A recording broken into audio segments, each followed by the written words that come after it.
In partnership with United Way, we were tasked with selecting an area from a list of 13 underserved communities in Utah County. We selected Orem Bonneville, which has a population of 7,268 and a growth rate of 7.09% since 2000. We started our background and assessment of the Bonneville area by looking at our secondary data. The statistics show disparities between the residents of Orem in the poverty status of foreign-born residents in this area, which was 15.85% as compared with 8.22% for native-born residents. Statistics such as these confirm the disparity within this population. The total unemployment rate in Orem Bonneville was 3.45% in 2019.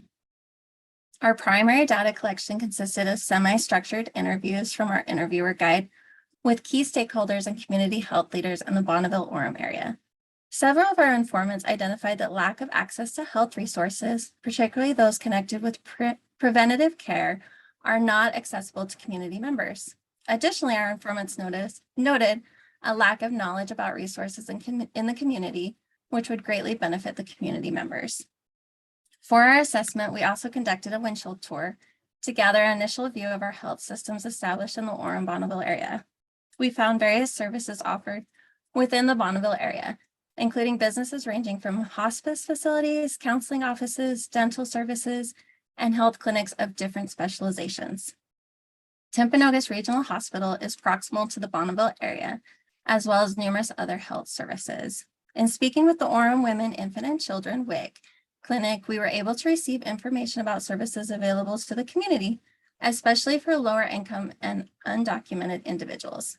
These services included dental, neglect and abuse support, pregnancy assistance, substance abuse programs, transportation utilities, education, and employment resources and medical care.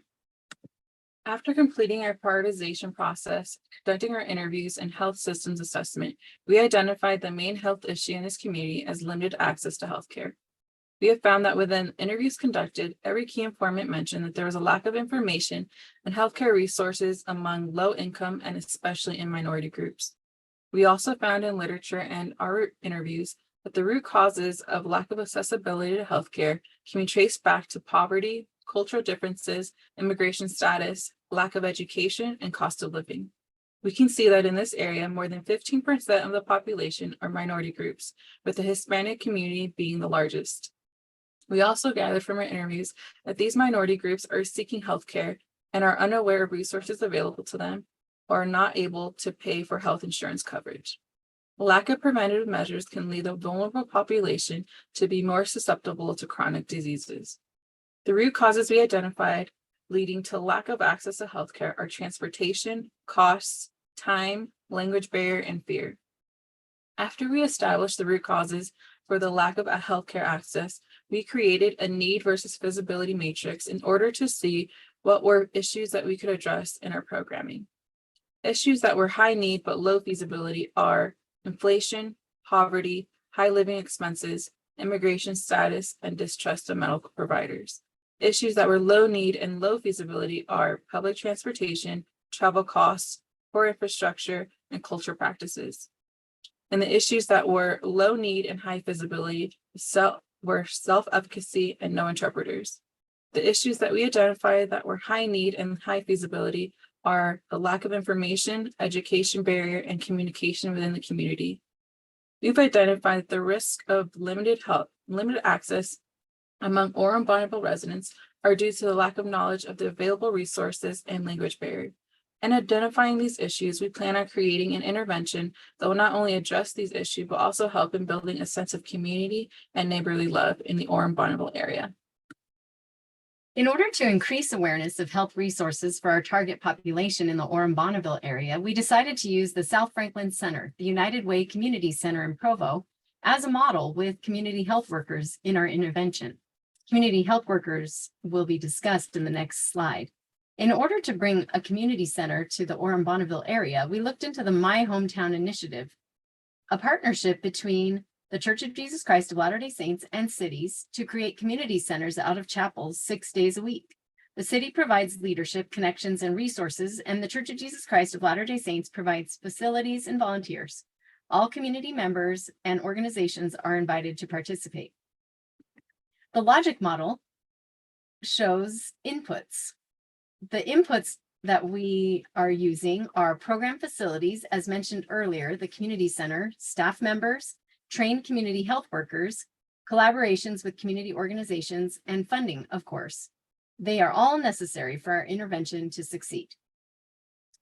Once the community center is established through My Hometown Initiative, our intervention involves several health communication and health education activities, 5 to be exact. One of the health communication strategies involves a multimedia campaign using social media posts, distribution of fact sheet flyers, digital and paper, with medical related devices to educate all citizens of the Orem-Bonneville area about 211, the United Way helpline to access resources available in Utah Valley, including healthcare resources.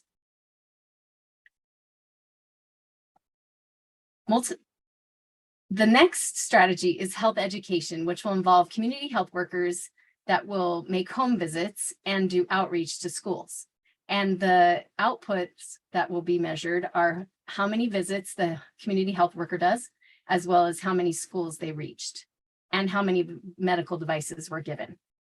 The next strategy is health education for the target population, which will involve teaching curriculum around appropriate healthcare. Utah, and also partnering with the Utah County Health Department and the community health workers to teach health and wellness classes. And they will create baseline assessments. And the outputs will be measured in attendance at those classes and lessons taught by this partnership between the Utah County Health Department and community health workers, as well as this baseline assessment taken by the population. The next strategy is health education for medical providers.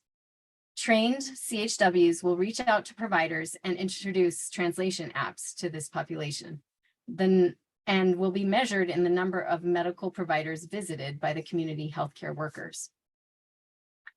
This last strategy is health education as well, involving partnering with Conexiones to teach ESL classes in the community center, and the output will be measured by the number in attendance at those ESL classes. Looking at the expected outcomes for these strategies and activities, we've divided them into 3 categories: short-term, intermediate, and long-term outcomes. Our short-term outcomes are mainly increased knowledge and increased awareness that is expected. For example, we expect to have overall increased knowledge in the population of United Way's 211 service, as well as increased awareness of health services in general that are offered, and increased knowledge of translation apps used by medical providers. Looking at our intermediate outcomes, these are mainly behavior changes that we expect to see.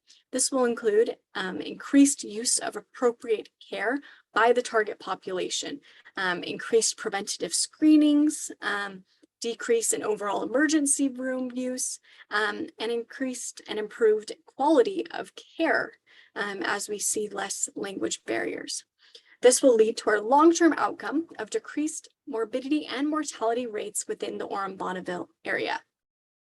Moving into our evaluation plan, our design is non-experimental. It will use tools such as surveys, secondary data collection, and logs such as attendance logs and training logs to measure how effective our intervention is.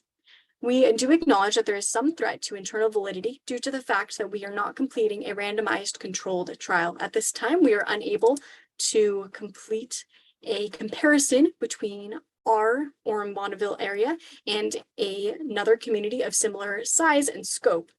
Because of this, we may not be able to identify all barriers or confounding variables that will be present. Looking at the table ahead of us, we can see that we have examined both the objective, the indicator, our data collection source, and our data collection plan for who will collect the data, when, and how for each of our expected outcomes. We just have the long-term outcomes available for you to see here, but within our proposal, you'll find the long-term, short-term, and intermediate outcomes all broken down in a similar manner. For example, looking at the second outcome on this table, by June 1st, 2027, 50% decrease in language barriers within healthcare settings is expected. The indicator for how we'll measure this is the percent of individuals reporting language barriers in healthcare settings. Our data collection method will be surveys given in the healthcare setting, and our plan for collecting this will be to have a pre and post survey distributed and collected by our community healthcare workers in the healthcare settings that they have visited. That's all we have for you guys today. We're happy to take questions at this time now.